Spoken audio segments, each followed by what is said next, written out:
কাল থেকে ঢাকায় শুরু হচ্ছে 4 দিন ব্যাপী বিনিয়োগ সম্মেলন। অংশ নেবেন 40টি দেশের প্রতিনিধিরা। এর মাধ্যমে দেশি বিদেশি বিনিয়োগকারীদের মধ্যে সেতু বন্ধন তৈরি হবে বলে আশা করছে সরকার।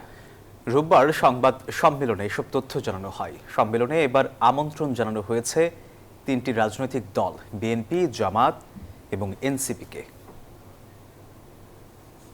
বিগত সরকারের শাসনামলে দেশের অর্থনীতিতে যে ক্ষত তৈরি হয়েছে তা পুনরুদ্ধারে কাজ করছে অন্তর্বর্তী সরকার। নানামুখী পদক্ষেপের অংশ হিসেবে সোমবার থেকে প্রথমবারের মতো ঢাকায় শুরু হচ্ছে বাংলাদেশ ইনভেস্টমেন্ট সামিট 2025।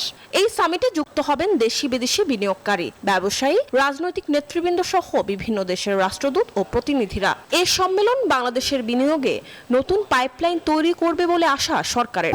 বান্ডেল থাকলে প্রতি সেনমানিতে টাকা বাঁচবে। বিকাশ সেনমানি বান্ডিল কিনে জিতুন প্রতি লেনদেনে। আমরা যদি ইনভেস্টরদেরকে ফিজিক্যালি নিয়ে আসতে পারি বাংলাদেশে, তাহলে তারা প্রথমবার যখন বাংলাদেশকে এক্সপিরিয়েন্স করে, বাংলাদেশের মানুষের সাথে ইন্টারেক্ট করে, তখন তাদের কাছে মনে হয় যে না, এই দেশে আসলে ইনভেস্ট করা যাবে।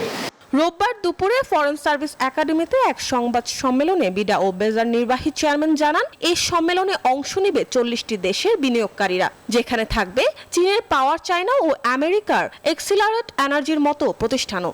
সম্মেলনে আইএলও ও নাসার সঙ্গে চুক্তি হবার সম্ভাবনাও আছে।